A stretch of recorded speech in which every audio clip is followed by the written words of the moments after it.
ये 2024 की लड़ाई में ये जो एक हिस्सा रखा है दलितों का, जिसकी सिर्फ सियासी समय पर ही चर्चा होती है, ये कहां जाता हुआ दिख रहा है एक मुश्त जाता हुआ कहीं दिखता, या फिर भटकाव की स्थिति है?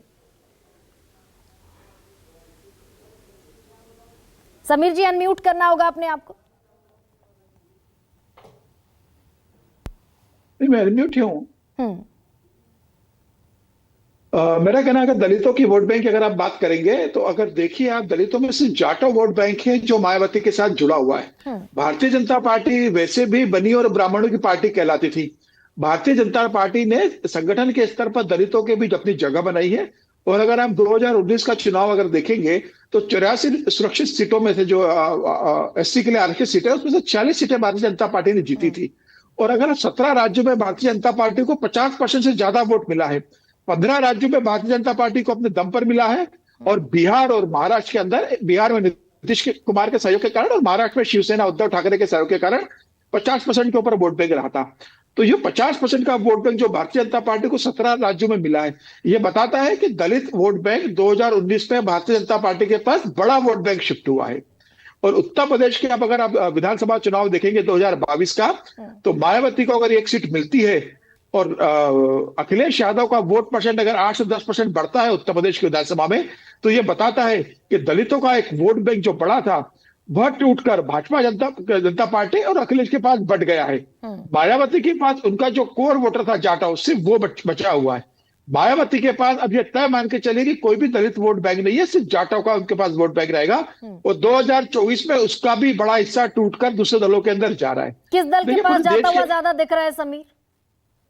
देखिए, मुझे ऐसा लगता है कि फिलहाल प्रधानमंत्री नरेंद्र मोदी के नेतृत्व में जिस तरीके से जो लाभार्थी वर्ग तैयार हुआ, और भारतीय जनता पार्टी ने उत्तर प्रदेश के अंदर खासतौर से नरेंद्र मोदी ने और उत्तर प्रदेश के मुख्यमंत्री योगी आदित्यनाथ ने इस बात की पूरी कोशिश की है कि जो लाभार्थी का वर्ग हो वो दलित क्लास से आता हो, और उसी को संदेश देने के लिए शौचालय है तो दलितों के लिए उन्होंने किया, मकान उसके लिए उन्होंने व्यवस्था करी है, हर घर जो नल से जल की योजना थी वो दलितों पर फोकस किया। और भारतीय जनता पार्टी ने पूरे देश के अंदर दलितों का एक बड़ा डाटा वर्क तैयार कर लिया है जो लाभार्थी वर्ग बना है। प्रधानमंत्री मोदी 26 मार्च को पूरे देश के दलितों के साथ संवाद करने वाले हैं जिन्हें प्रधानमंत्री मोदी की योजनाओं का लाभ मिला है। और खबर यह आ रही है कि 1.5 करोड़ से ज्यादा ऐसे लोग रजिस्टर्ड भारतीय जनता पार्टी के पास हो चुके हैं जिन्हें इनकी योजनाओं का लाभ मिला है। लेकिन ये समीर, हम जब 2019 की बात करते हैं कि भाई 84 में से 46 सीटें, बिल्कुल ठीक है, उत्तर प्रदेश की भी 17 में से ज्यादातर सीटें भारतीय जनता पार्टी के पास हैं, लेकिन 19 से 24 के बीच कुछ बदला भी है क्या? घोसी उपचुनाव, खतौली का उपचुनाव, मैनपुरी का उपचुनाव उसकी तस्दीक करता है क्या? देखिए, दलित वोट बैंक पहले भारतीय जनता पार्टी के पास नहीं था, वह कांग्रेस के पास रह के देख चुका है, वह बहुजन समाज पार्टी के पास एक मुश्त जुड़कर देख चुका है। 2007 से लेकर 2012 तक मायावती का स्पष्ट बहुमत की सरकार थी। दलित वो 5 साल देख चुका है कि मायावती ने उनके भले के लिए क्या क्या नहीं किया।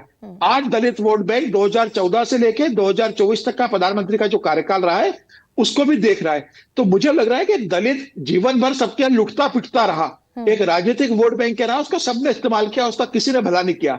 लेकिन जब दलित यह सोचता है कि आखिरकार मुझे किस राजनीतिक दल के अंदर सम्मान मिलता है, सत्ता मिलती है और सरकारी स्कूल में मुझे हिस्सेदारी मिलती है, तो मुझे लग रहा है कि उस स्थिति में भारतीय जनता पार्टी दलितों के मन में एक बड़ा हिस्सा लेने की स्थिति में सफल होती है। आज मायावती के साथ चला गया कि मायावती के पास से बताने के लिए कुछ नहीं है कि उनके शासनकाल में दलितों के लिए उन्होंने क्या दिया। तो उत्तर प्रदेश की आप बात कर रहे हैं समीर, उत्तर प्रदेश की अगर बात कर रहे हैं तो अखिलेश यादव जो पीडीए का नारा बुलंद कर रहा है उसमें कोई संभावना नहीं, दलित नहीं जाता हुआ दिख रहा है। वो तो घोसी उपचुनाव के बाद बड़े उत्साहित हैं। दलित गया है अखिलेश यादव के साथ। इसलिए आप देखिए कि 2014 में अखिलेश यादव की जो सीटें उत्तर प्रदेश में आई थी वो 2022 के विधानसभा चुनाव में बढ़ गई है। दलित का जो मायावती का वोट बैंक था जो पूरा का पूरा, उसमें से भारतीय जनता पार्टी और समाजवादी पार्टी में बटा है। कांग्रेस को कुछ नहीं मिला उसके अंदर। धर्मवीर चौधरी, 4 बार की मुख्यमंत्री मायावती के लिए ये कितना बड़ा सेटबैक है कि जो पार्टी कभी दलितों का वोट बैंक हासिल नहीं कर पाई, आपका वोट बैंक छिटक कर उधर चला गया, और 24 में भी ये स्थिति बनती हुई दिख रही है।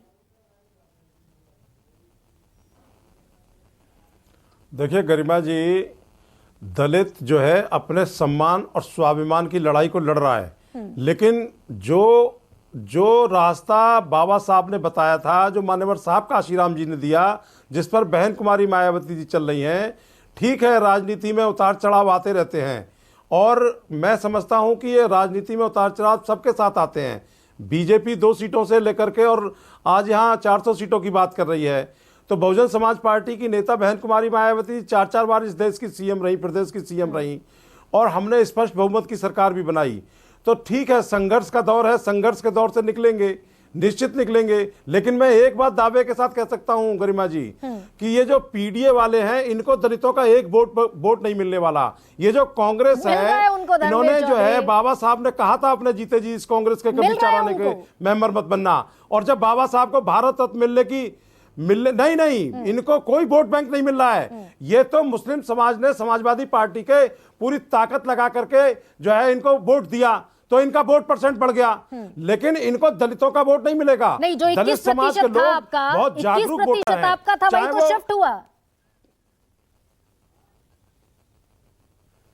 नहीं गरिमा जी, ये देखिए जो वोट परसेंट है उसमें दलितों का वोट इनको नहीं गया है, अदर समाज का वोट इनको गया है, मुस्लिम समाज का वोट गया और दूसरे बैकवर्ड समाज का गया, लेकिन दलितों का वोट इनके पास शिफ्ट नहीं हुआ है। यह मैं दावे के साथ कह सकता हूं। हां, इसमें बीजेपी ने जरूर सहदमारी की है, जो लाभार्थी योजना है, जो अन्य योजना है, उससे दलित समाज को लगता है कि सत्ता के साथ रहने से यह सुख मिलेगा, तो वो बीजेपी की तरफ जरूर टर्न होता दिखाई दे रहा है। लेकिन इन कांग्रेस को और समाजवादी पार्टी को बीएसपी फेल रही ना दलितों को इंटैक्ट करने में। मैं तो कह रहा हूं कि बहुजन नहीं, दलितों को इंटैक्ट करने में बहुजन समाज पार्टी कभी फेल नहीं हो सकती। बहन जी के जीते जी ये दलित समाज के लोग जो है हमेशा नीले झंडे के नीचे रहेंगे, ये मैं आपके दावे के साथ कह सकता हूं। लेकिन उतार चढ़ाव राजनीति में गरिमा जी आते रहते हैं, चलते रहते हैं। आज कांग्रेस 30 सालों से उत्तर प्रदेश में 3 फुट जगह के लिए तरस रही है, उतार चढ़ाव आते रहते हैं। डॉक्टर आशुतोष, ठीक है धर्मवीर चौधरी, राजनीति है। आशुतोष वर्मा,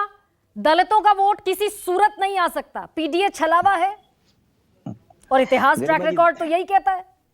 गरिमा जी, मैं धर्मवीर चौधरी को तो ये भी नहीं कह सकता हूं कि उनके आधिकारिक प्रवक्ता हैं, क्योंकि मुझे पता है बहुजन समाज पार्टी की ये विचारधारा नहीं है जो यहाँ पे ये बोल रहे हैं। उनको पता है कि उनके साथ में क्या हुआ है। मैं देखिए, आज एक डाटा के साथ बात कर रहे थे भारतीय जनता पार्टी के प्रवक्ता, मैं उसके बाद आपकी दूसरी बात पे आ रहा हूँ कि आरक्षण लागू होने के इतने वर्ष बाद भी केंद्र सरकार की ग्रुप ए की नौकरियों में ओबीसी को 16.5%, एससी को 13% और एसटी को 5.5% आरक्षण मिल पाया है। अभी तक आरक्षण मूल रूप से नहीं मिल पाया है और लड़ाई हम लोग लड़ रहे हैं कि कौन किसकी, समाजवादी पार्टी के पास ना जाए वोट, इनके पास जाटव रह गया है, इसके पास नॉन जाटव। मूलभूत लड़ाई इस बात की है ही नहीं। लड़ाई इस बात की है कि क्या हम इतने सालों तक उनके सम्मान की लड़ाई लड़ पाए हैं, और जब लड़ाई लड़ने का बिल्कुल सही समय आया तो क्या बहन जी उस स्तर पे खड़ी हुई? मुझे लगता है कि जितना भी समाज, दलित समाज हो, पिछड़ा समाज हो, वो जानता है कि भारतीय जनता पार्टी के शासनकाल में क्या हुआ है। हमने इसी शासनकाल में देखा है कि एक दलित व्यक्ति जिसकी शादी होती है, वो घोड़े पे चढ़ता है तो उसका कत्ल कर दिया जाता है। उसको इतनी भी क्षमता नहीं दी गई कि वो इस समाज में वो अपने घोड़े पे अपने घर के सामने से निकल पाए। और ये बात आपको आशुतोष, डॉक्टर आशुतोष तब समझ में आती है जब सियासी शिगुफे आपको चलाने होते हैं। मेरी बात प्रमोशन में आरक्षण का विरोध किसने किया? मैं बिल्कुल आता हूँ, वो एक दूसरा मसला है, वो इतना सीधा है नहीं जितना सीधा आप बोल रही हैं। इसी सरकार में देखा कि किसी ने एक दलित व्यक्ति के ऊपर जो है मूत्र विसर्जन किया।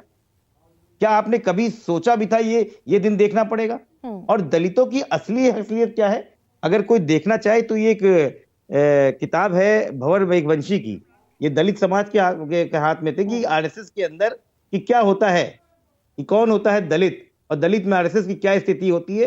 एक इनकी किताब पढ़ लें, बहुत आराम से आपको मिल जाएगी अमेजोन पे। और एक किताब है जुगल किशोर शास्त्री की, हाँ। जिन्होंने आरएसएस के ठीक है डॉक्टर आशुतोष, अभी समय का थोड़ा सा अभाव है, ऐसे में आलोक शर्मा, जनता पार्टी की आलोक